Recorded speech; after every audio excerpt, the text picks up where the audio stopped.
in that second half. Was calmness, patience important there for your former club? It was. Not easy. No. You know, not easy when you've got to win and the pressure's on, you're drawing at half-time. Jurgen Klopp resisted, bringing on Mo Salah for a long time as well, 70th minute. I know they scored just before that, but I thought he was going to do it soon after the half-time interval. But no, I think there was a lot of nervousness in amongst Liverpool fans all around the world, but a relief to get that one out of the way and put the pressure back on Manchester City. You don't think, Mo, when Thiago come on, for me, when I'm looking at it as a neutral, as soon as he come on, he gives them control. He gives them control of that ball. All of a sudden, they can pick their runs. You get Trent Alexander running forward because they keep better possession. I think he's so key to him. I think in his first season, it was about settling in. Perhaps he slowed the game down too much. Now he's so crucial for them to manage football matches. I think when he come on, he give them that. For me, watching it, I knew it was a nervy situation. I've been there myself. When you need to, you've got 45 minutes to try and win the football match. You have to win. He just give them that air. For me, give them the air of just confidence of knowing they're going to get over the line. They will get the job done. Just be patient with it. Give the ball up front to the players who can really create, and that's exactly what he did. Luis Diaz's cross was exquisite. How would you love to finish that one? I mean, what a cross this is. When he makes the run, he gets in. Mings gets further away because he's too scared to get close to him. And then when he just picks his head up and he drills it across the box. Look, Thiago there, he gets in and Jota turns it around the corner. He watch Mings, he just gets further away because he's scared he's going to get beat 1v1. He just pings that in. I mean, it makes your job easy, Michael, as a striker. It does, and you mentioned Thiago about when he's on the ball, but look at his pressing as well, Tim, for this. He wins the ball back, allows these front men to go and play. And as you say, Mings playing everyone on side to start with. Sadio Mane is making a run to that near post. He realises that Diaz isn't going to cross it so soon, checks his run, stays onside, and then it's all about the pace on the ball. He doesn't even have to use his neck muscles here, it's just guiding it in. When the ball comes in with that pace, you have to do nothing but just concentrate on where you're going to guide it. It's a brilliant...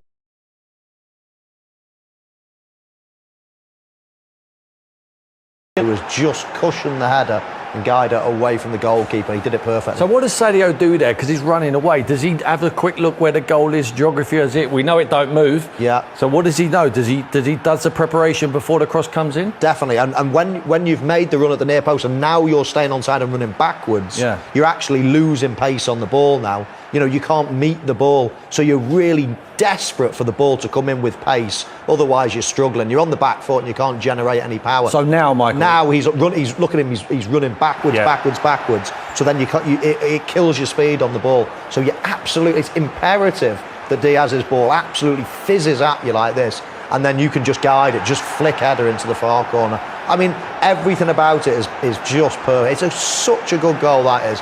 It might look like a standard goal, to many people, but that was absolutely brilliant. And obviously with Mo Salah's goals and awards and contract situation, sometimes he's behind that in terms of limelight. That's 22 goals again this season. How important is he to Liverpool, Sadio Mane? I think it's a great point, Steve, because he's always just slightly in the shadow, isn't he, of Mo Salah. His contract expires at the same time, yet everybody talks about Mo Salah and not Sadio Mane.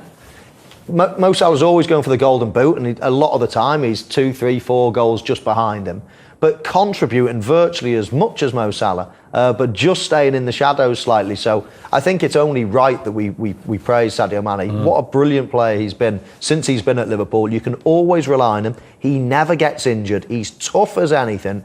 Reliable source of goals. Scores big goals as well. Not many as big as that one. They needed that one to stay in the title hunt. And tonight, of course, they had to come from behind after that astonishing start in the first half, Tim.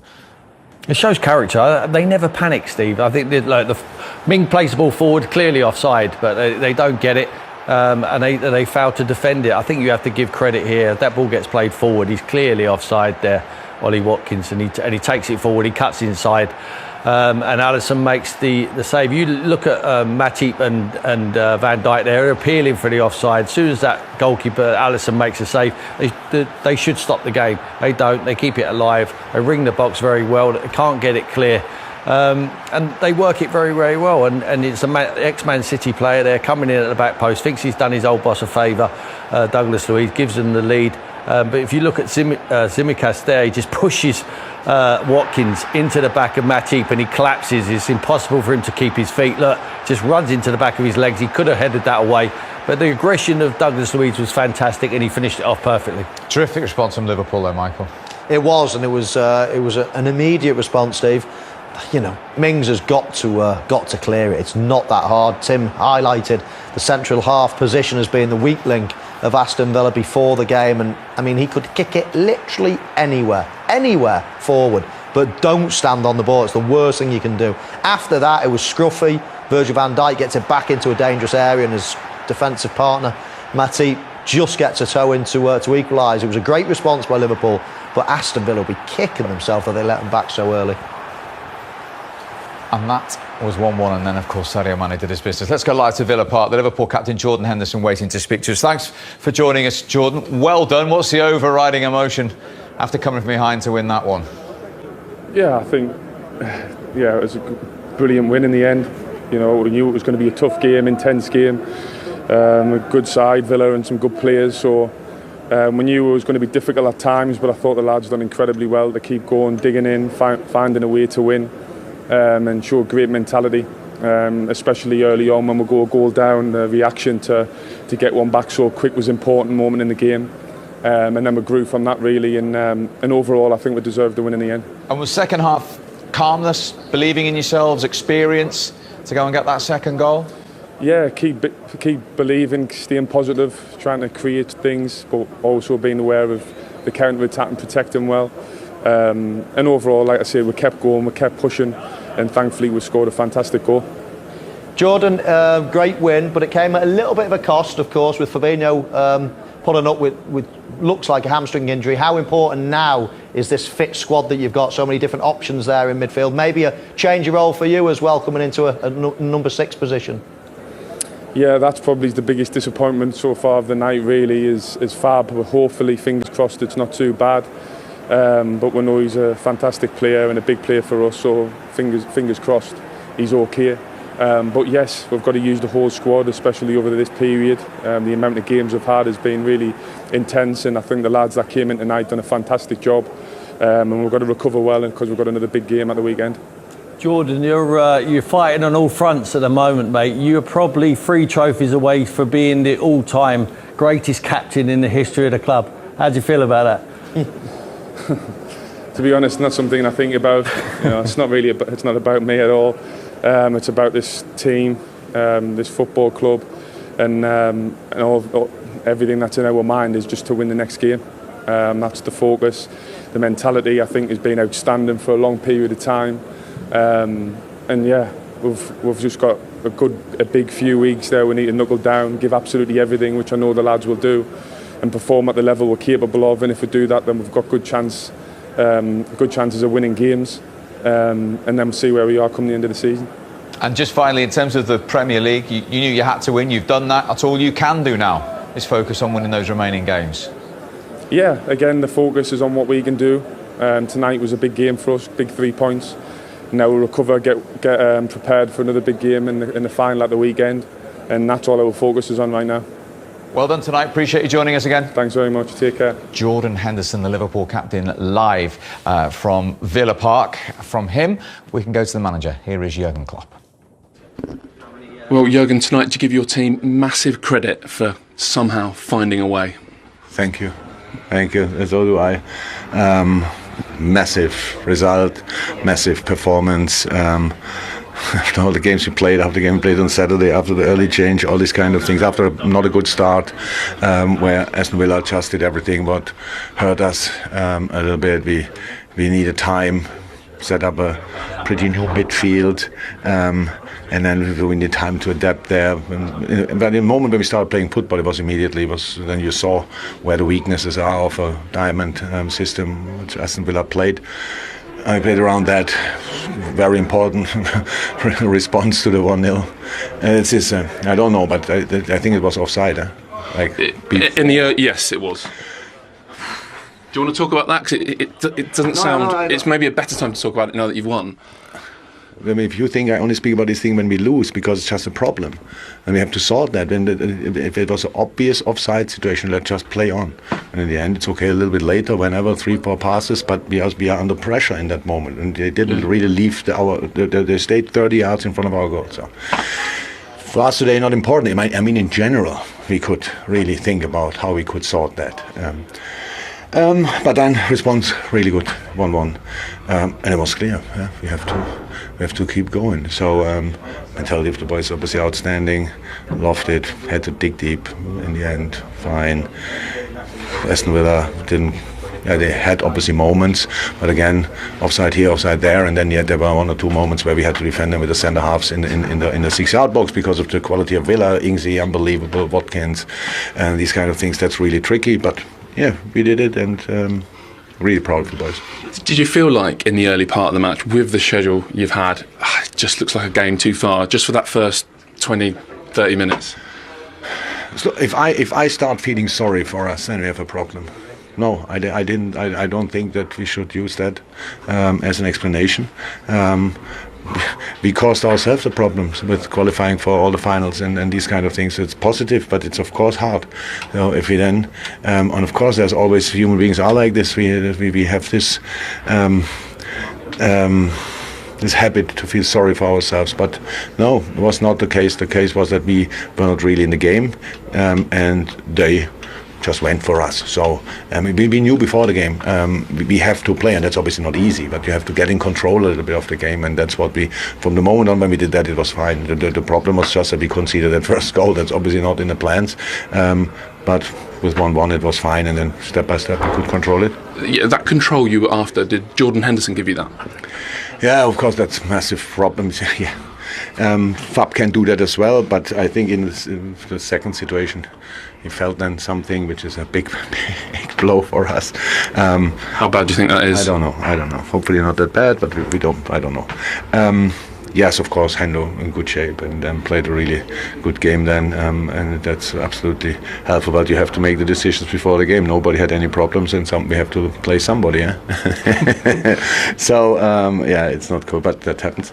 No, yeah, we control. But no, most importantly, of course, that all of a sudden Naby and Curtis were really in the game. Then when they turned in moments where they had no pressure, then we were between the lines. From there we could go, and all these things. That's the real important stuff. And I'm really happy because I know this tonight was incredibly difficult. It's obviously not the time now for talking about futures and contracts and stuff like that, but has Sadio Mane ever been more important to Liverpool than he is now? Oh, he's a machine. I told him after the game. So yeah, massive player. Physicality is brutal. I like this mix of technique, desire, and then physicality now in the moment when everybody obviously has a few yards in the legs. Like you can see it with him, to be honest. Top goal. Fantastic world-class player. So cup final to come for you. Do you also think maybe still there might be just one more twist in this title race? I know it's out of your control. I don't know. Obviously, we cannot do more. We cannot do more than winning. And I think I'm pretty sure that a lot of people again thought this could be not a banana skin in the sense of banana skin, but could be a struggle for us. And how the boys sorted that is absolutely outstanding. And so now we have a day longer. It's Tuesday, and then Saturday we play the final. Yes, it will be tough, of course, but yeah, we will be ready until Saturday. Well done. Thank you very much. Cheers, Joe. Thank you. Yeah, FA Cup final Saturday. It is incredible still to point this out. They're the first team to play every single game they could have done in a single season. Every league game, every League Cup game, every FA Cup game, and every Champions League game. It needs repeating that because it's an astonishing sentence, isn't it? It is, and huge credit must go to, all their players, their medical staff. As I've said on many occasions, how you get to this stage of the season with such a fit squad of players, and to get that far in the league and doing so well is a credit to them all. So players, staff alike, they've done so well this season. We can go back to Villa Park now. Michael, two of your former teammates. Robbie's been with us all night, of course. Delighted to say Steven Gerrard's joined us. Thanks for that, Steven. What was the Aston Villa point of view on that tonight? Well, look, I'm extremely proud of the boys, what they've given to the game.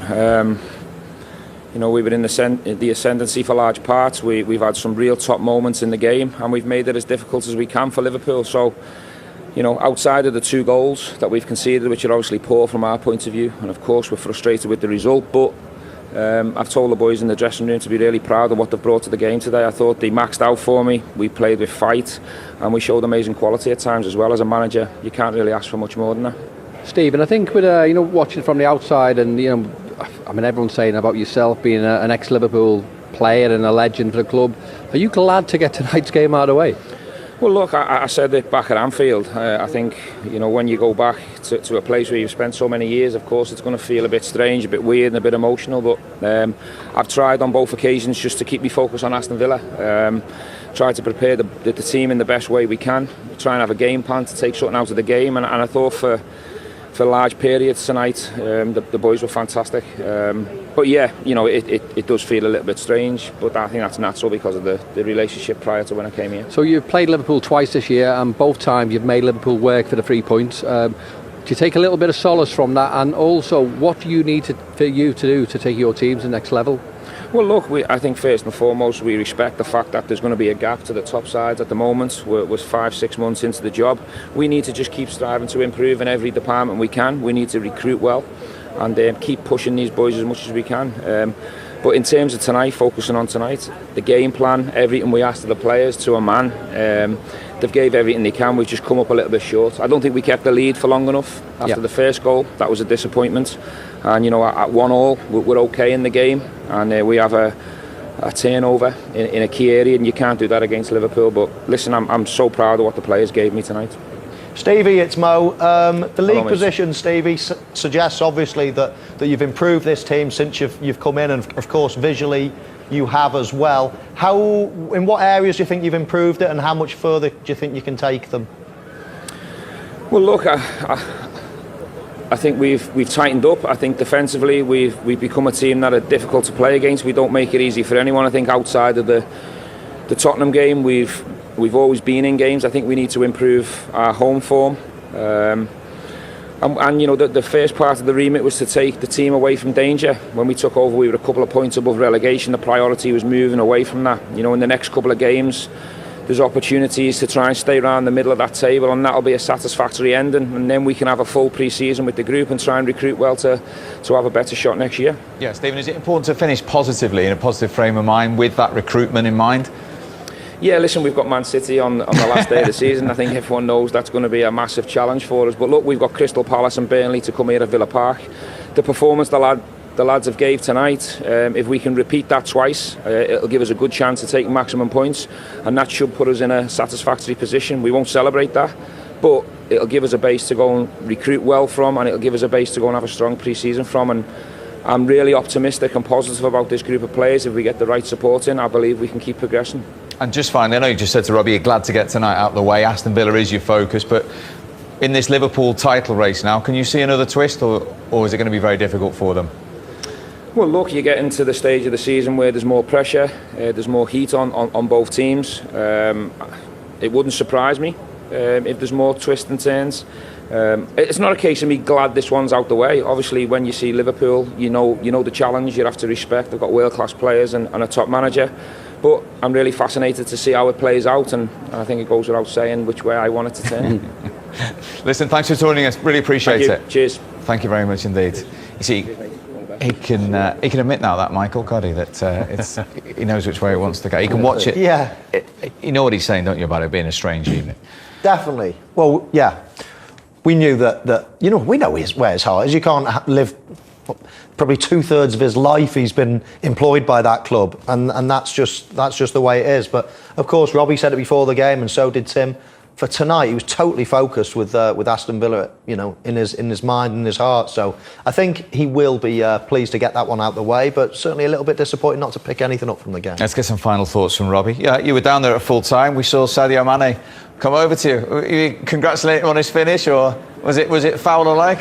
It was better. I mean, he just scored a winning goal. Like, gives Liverpool a little bit of a chance to reclaim, well, not reclaim it, but to win the Premier League again. So that's the best goal I've seen, and I'm happy with that. The fact is that he comes over, and I mean, he's a great fella, but what a player he is. I'm made up for him as well, because he's playing some good football at the minute as well. Where are you? Do you think there's one more twist left? I mean, Liverpool had to win tonight. They have won. Yeah, I'm the eternal optimist, Steve, in all honesty. I think Liverpool, when I watched them, I always think they'll win. Even when they're not playing great, I think they'll conjure up something. Wolves have got a tough game against City, we know that, but West Ham the same. But yeah, I mean, I wouldn't be surprised if there was, but looking at it from a neutral point of view, if you like, Man City are brilliant, aren't they? I mean, they can go out there and they can turn it on, depending on what team turns up. Of course, they'll be huge favourites, but I wouldn't be surprised if there was a few little twists and turns. Not many games for it to happen, but there's a potential there. We shall watch tomorrow night with interest. Good to see you again, Rob. Thank you very much indeed. Cheers, fellas. Thank you. What do you think, Tim? Well, Stevie might have a say in it, mightn't he? He failed to win it as a player for Liverpool, but he might have a say in it when they play Man City last game of the season. Funny how he brought it up then, wasn't it? I'd be fired. He's obviously in his mind, but he obviously needs to do the job, the 2 games in between, for his own club and his own future at that football club. Burnley and Palace are winnable games at home in front of that magnificent support. But he could have a say in it. He will be hoping it goes to that last game, and he could, perhaps, for Liverpool's sake, do some damage to Man City. We all want it to go to the last day. Liverpool have to take it to the last day. I think they will. I think that's the least that'll happen, in terms of Manchester City likely to go on and win it. Of course they are, but I don't think Liverpool are going away. I think they'll win the next game and take it to that last day. And I mean, you can't ask for any more, can you? It happens very rarely that it goes down to the last day, but all indications are it's going to this season. Absolutely. Well, Jurgen Klopp needed to get the job done. You saw what it meant to him when he did this. As Michael says, Manchester City with those ribbons are still the favourites. But Liverpool are still in this race over to City tomorrow. See you then.